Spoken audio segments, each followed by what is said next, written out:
नमस्कार प्रिय दर्शकों, आप सभी के सम्मुख उपस्थित हूँ ज्योतिष शास्त्र से एक महत्वपूर्ण जानकारी लेकर। आज का हमारा विषय है शुक्रदेव आपको बनाएंगे अपने पिता से अधिक संपत्तिवान। तो प्रिय दर्शकों, आप भी अपनी जन्म कुंडली खोलकर देख लीजिए इस योग को जो आज मैं इस बोर्ड पर बताने वाला हूँ।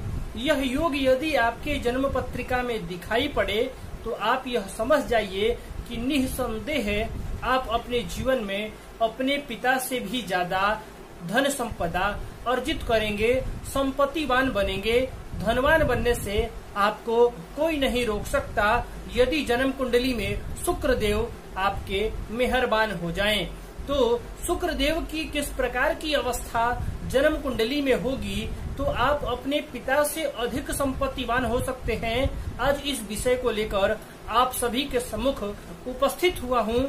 शुक्र की उस प्रकार की अवस्था को आपके सम्मुख रखूंगा जो आपको अपने पिता से भी अधिक संपत्तिवान बना देगा।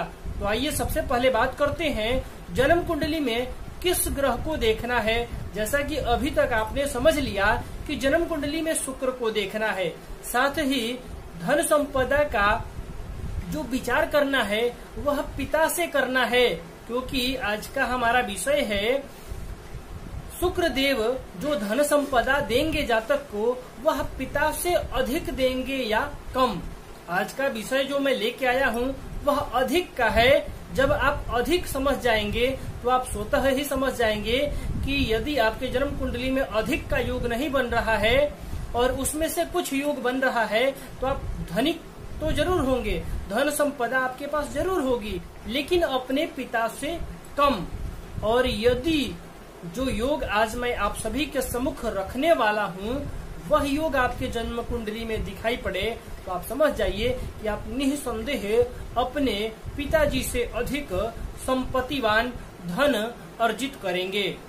और प्रिय दर्शकों, धन संपदा का विचार पिताजी के धन संपदा से करना है, इसलिए जन्म कुंडली में सूर्य देव को भी देखना जरूरी है, क्योंकि पिता का कारकत्व सूर्य के पास है और सांसारिक सुख, संसार के समस्त सुख सुविधाओं के वस्तुओं पर, धन संपदाओं पर शुक्रदेव का अधिपत्य है। उन तमाम वस्तुओं का कारकत्व शुक्रदेव को प्राप्त है, इसलिए जन्म कुंडली में इन्हीं दो ग्रहों को देखना है।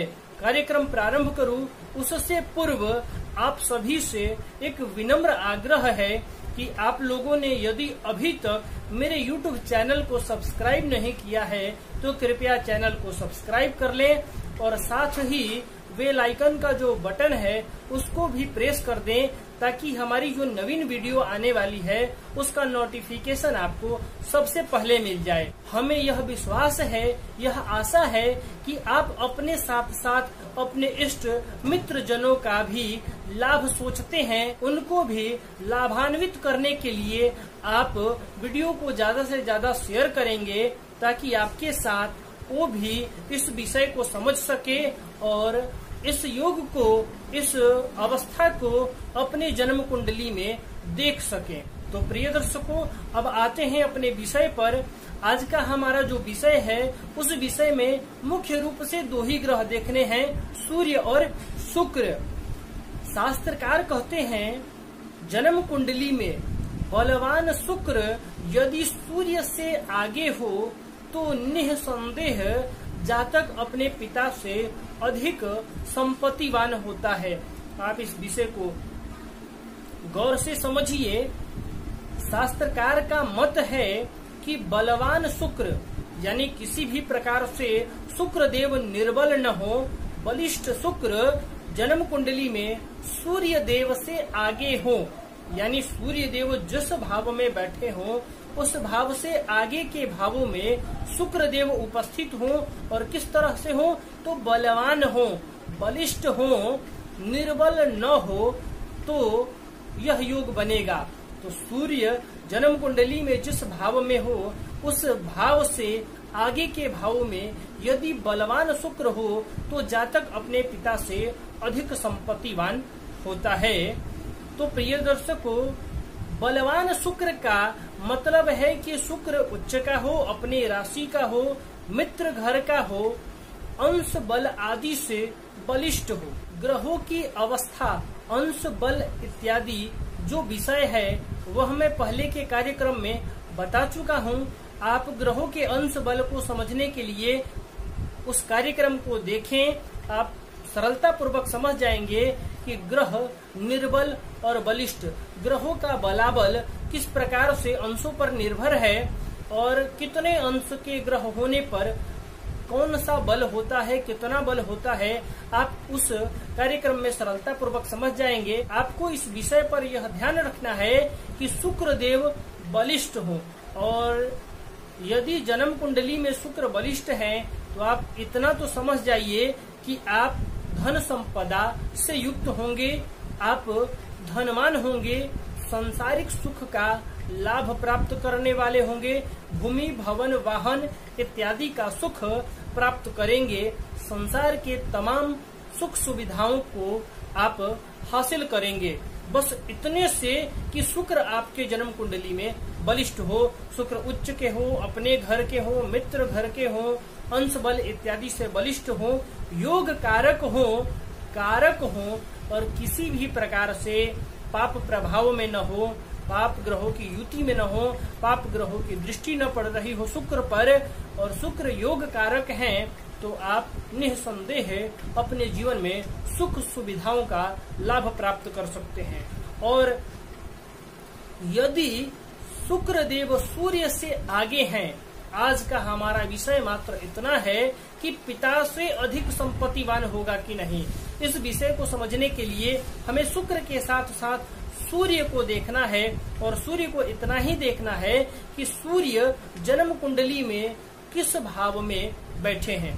सूर्य जिस भाव में बैठे हों, मैं ये नहीं कहता कि सूर्य किस भाव में बैठे हैं, क्योंकि मैं यहाँ किसी एक भाव को बताऊंगा। आपके जन्म कुंडली में हो सकता है सूर्य किसी और भाव में बैठे हैं, तो सूर्य आप अपने जन्म कुंडली में देखिए कि सूर्य इन 12 भावों में से किस भाव में बैठे हैं, और सूर्य जिस भाव में हो उसी भाव से आगे के भावों में यदि शुक्र दिखाई पड़े, तो अब इसके बाद आपको यह विचार करना है कि शुक्र के पास बल कितना है, शुक्र बलवान कितने हैं। सबसे पहले आप देखेंगे कि सूर्य कहाँ है और सूर्य के आगे शुक्र है कि नहीं। यदि सूर्य देव के आगे शुक्र दिखाई पड़े, जैसा कि मान लीजिए आपके जन्म कुंडली में लग्न भाव में ही सूर्य बैठे हैं और दूसरे भाव में शुक्र बैठ गए, तो सूर्य से आगे के भाव में शुक्र हो गए। तो अब आपको देखना है कि शुक्र के पास बल कितना है। यदि शुक्र बलवान हुए तो आप निसंदेह अपने पिता से अधिक धनवान होंगे, क्योंकि आपके जन्म कुंडली में पहले तो शुक्र देव बलिष्ठ हैं, बलवान हैं, योग कारक हैं, और साथ ही वे सूर्य से आगे हैं। सूर्य से आगे होने का मतलब आप पिता से अधिक संपत्तिवान होंगे।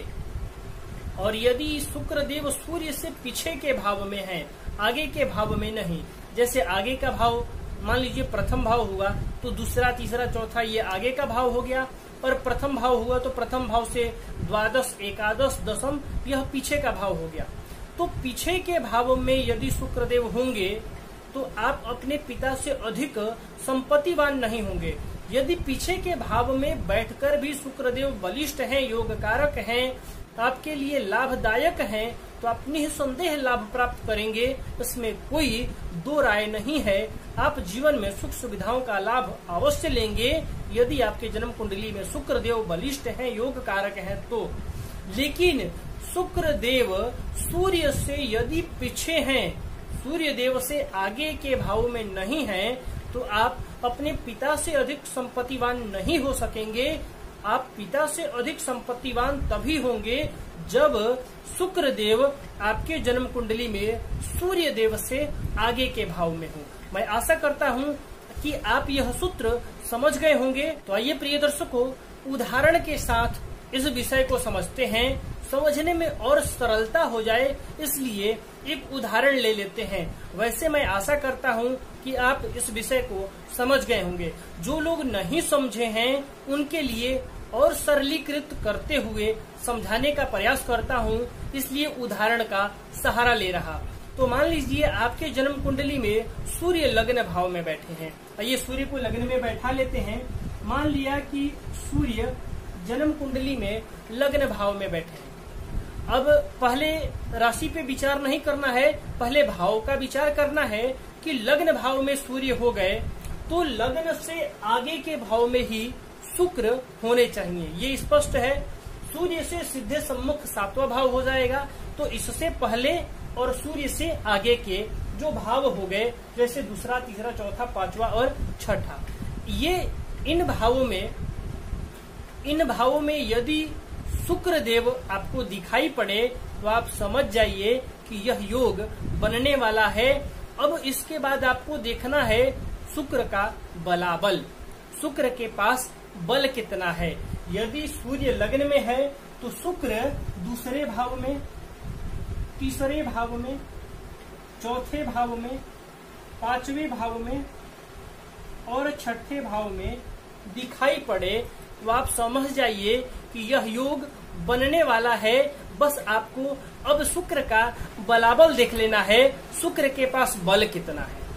अब शुक्र का बलाबल समझने के लिए जन्म कुंडली में राशियों को भी बैठा लेते हैं।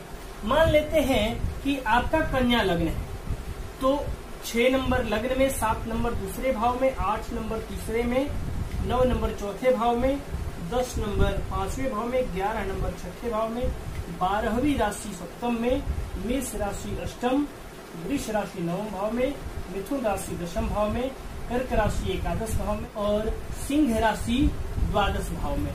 तो अब बात करते हैं लग्न में सूर्य हो गए कन्या राशि के, और सूर्य से ठीक आगे दूसरे भाव में शुक्र देव बैठे हैं जो कि तुला राशि के हैं।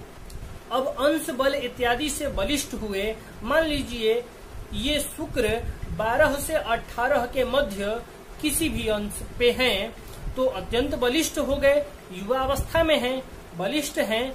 तो ऐसा जातक अपने जीवन में अपने पिता से अधिक संपत्तिवान होता है। अब इस विषय पर यह भी ध्यान रखना है कि शुक्र पाप प्रभाव में न हो, किसी भी प्रकार से राहु, केतु, शनि, मंगल इत्यादि पाप ग्रहों का प्रभाव शुक्र पर न पड़ रहा हो। ऐसा जातक निसंदेह अपने जीवन में अपने पिता से अधिक धन अर्जित करता है। अब आइए समझते हैं। मान लेते हैं कि शुक्र सूर्य से पीछे के भाव में बैठे हैं, तो व्यक्ति अपने पिता से अधिक संपत्तिवान नहीं हो सकता। यदि जन्म कुंडली में शुक्र योग कारक हुए, बलिष्ठ हुए, अच्छे स्थानों में बैठे हैं और अच्छे बलाबल से बैठे हैं, तो जातक निसंदेह धनवान होगा, संपत्तिवान होगा, लेकिन अपने पिता से अधिक संपत्तिवान नहीं हो सकता है। जैसा कि यदि कन्या लग्न है और मान लेते हैं कि शुक्र 9वें भाव में दूसरी राशि में बैठे हैं।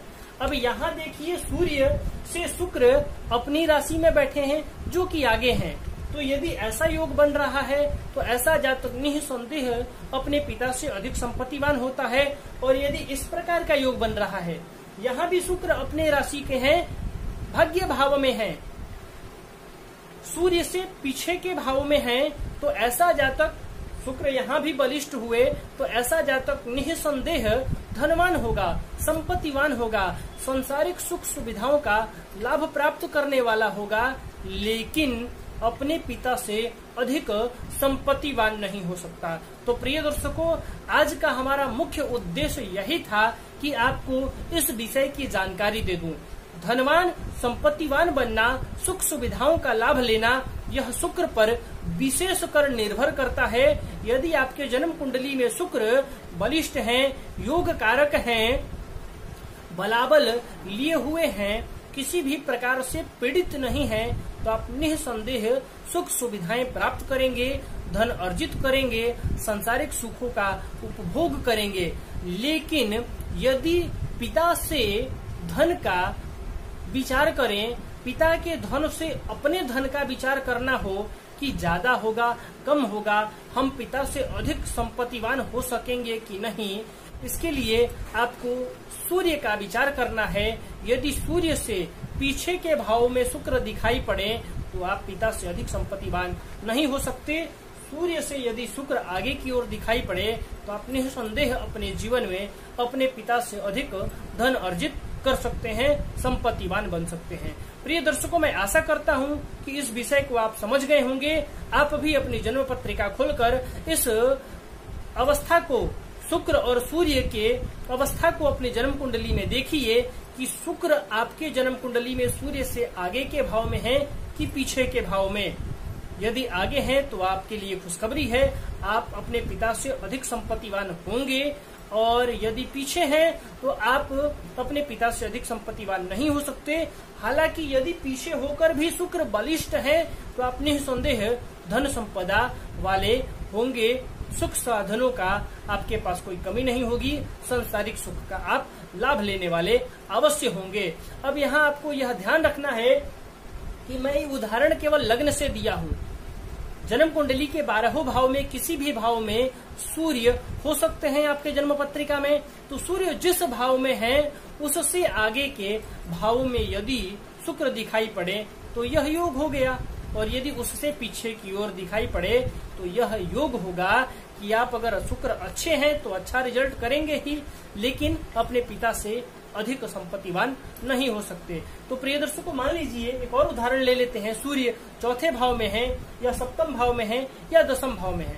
अब मान लीजिए यहाँ सूर्य को हम दसम भाव में बैठा लेते हैं, तो इससे पीछे भी शुक्र हो जा रहा, तो ये शुक्र आपको धन संपदा अवश्य दिलाएंगे, लेकिन पिता से अधिक धन लाभ नहीं होगा, पिता से अधिक संपत्तिवान आप नहीं बनने वाले, क्योंकि यहाँ से आगे की ओर बढ़ते हुए इन भावों में शुक्र का होना जरूरी है, और वो भी बलिष्ठ अवस्था में। किसी भी प्रकार से पीड़ा नहीं होना चाहिए, शुक्रदेव को किसी भी प्रकार से पापाक्रांत न हो शुक्रदेव, तो ही यह लाभ वह जातक प्राप्त कर सकता है जिसके जन्म कुंडली में इस प्रकार के योग बन रहे हैं। तो प्रिय दर्शकों, आज के लिए बस इतना ही। इस विषय में यदि आपको कहीं समझने में शंका हो रही हो, समझ नहीं आता है, तो आप वीडियो के कमेंट बॉक्स में अपना प्रश्न रख सकते हैं। मैं आपको और सरलता पूर्वक समझाने का प्रयास करूंगा। वैसे मैं आशा करता हूं कि आपको अब इस विषय में कहीं कोई संशय नहीं रह गया होगा, आप सरलता पूर्वक इस विषय को समझ गए होंगे। आज के लिए बस इतना ही, तब तक के लिए अनुमति दें। नमस्कार।